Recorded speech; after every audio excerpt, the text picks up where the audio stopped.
नमस्कार। तो आज हम बात कर रहे हैं हुर्मुज जल डमरू मध्य की, जो दुनिया की सबसे ज़रूरी तेल सप्लाई लाइनों में से एक है। यहाँ पर संयुक्त राज्य अमेरिका और ईरान एक बहुत ही खतरनाक मोड़ पर आ खड़े हुए हैं। ये सिर्फ कोई डिप्लोमैटिक झगड़ा नहीं है, बल्कि एक ऐसा गतिरोध है जो किसी भी पल एक बड़े टकराव में बदल सकता है। चलिए समझते हैं कि ये सब कैसे शुरू हुआ।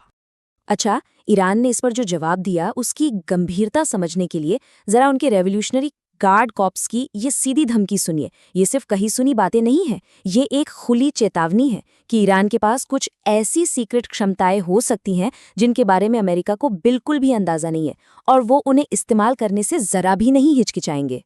तो इस पूरे संकट की जड़ तक जाने के लिए हमें सबसे पहले अमेरिका के एक्शन को देखना होगा। हॉर्मुज़ की आर्थिक नाकेबंदी। सच तो यह है कि इसी एक कदम ने इस विस्फोटक स्थिति को जन्म दिया।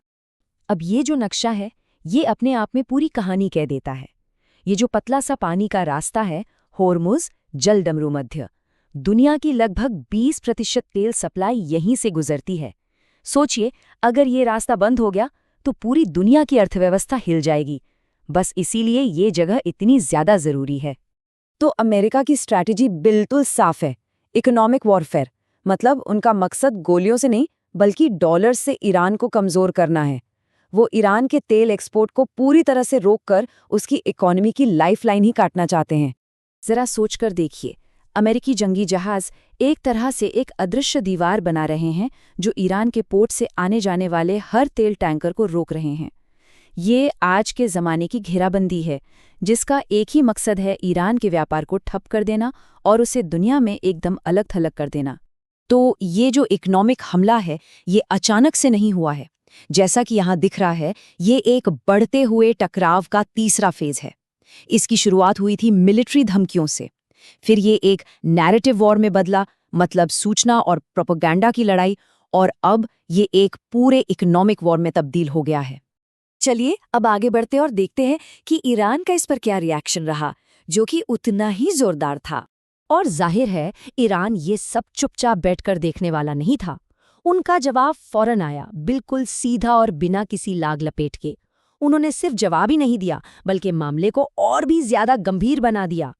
तो ईरान का मैसेज बिल्कुल सीधा और साफ है। अगर हम पर हमला हुआ तो हम और भी ज्यादा जोर से पलटवार करेंगे। वो साफ कह रहे हैं कि अमेरिका को बुरे नतीजों के लिए तैयार रहना चाहिए और वो खुद किसी भी चीज के लिए तैयार हैं। ये वाकई एक खतरनाक खेल है। और यहीं पर मामला असल में थोड़ा डरावना हो जाता है। ईरान की धमकी का असली दम इस बात में है कि किसी को पता नहीं कि वो क्या कर सकते हैं। वो कह रहे हैं, आपको लगता है कि आप हमारी ताकत को जानते हैं, लेकिन आप गलत हैं। ये जो सीक्रेट क्षमताओं का इशारा है, ये पूरी सिचुएशन में एक खतरनाक अनिश्चितता जोड़ देता है। तो अब ये समझते हैं कि इस एक्शन और रिएक्शन के चक्कर ने कैसे एक बहुत ही खतरनाक और कह सकते हैं कि एक अनिश्चित डेडलॉक बना दिया है। तो यहाँ इस स्लाइड में इस गतिरोध का पूरा सार देखा जा सकता है। एक तरफ है अमेरिका की नौसैनिक नाकेबंदी और इकोनॉमिक वॉर, और दूसरी तरफ है ईरान की धमकी कि उनके पास ऐसी क्षमताएं हैं जिनके बारे में किसी को पता नहीं, और वो कड़े प्रतिरोध के लिए तैयार हैं। दोनों में से कोई भी पक्ष पीछे हटने को तैयार नहीं है। अब जब दोनों तरफ से इतने भड़काऊ बयान आ रहे हैं, तो बातचीत की गुंजाइश बहुत कम रह जाती है। जैसा कि सोर्स बताता है, हर एक धमकी और जवाबी धमकी के साथ शांति से मामले को सुलझाने का दरवाजा थोड़ा और बंद होता जा रहा है। तो सवाल ये है कि ये सब हमें कहाँ ले जा रहा है, मतलब एक बहुत ही खतरनाक और अनिश्चित सिचुएशन में। और सबसे बड़ा सवाल तो यही है कि आगे क्या। देखिए, सोर्स इस बात को बिल्कुल सही तरीके से बताता है। अनिश्चितता के बादल मंडराते रहते हैं। कोई भी यकीन से नहीं कह सकता कि आगे क्या होने वाला है, और यही चीज इस सिचुएशन को इतना खतरनाक बना रही है।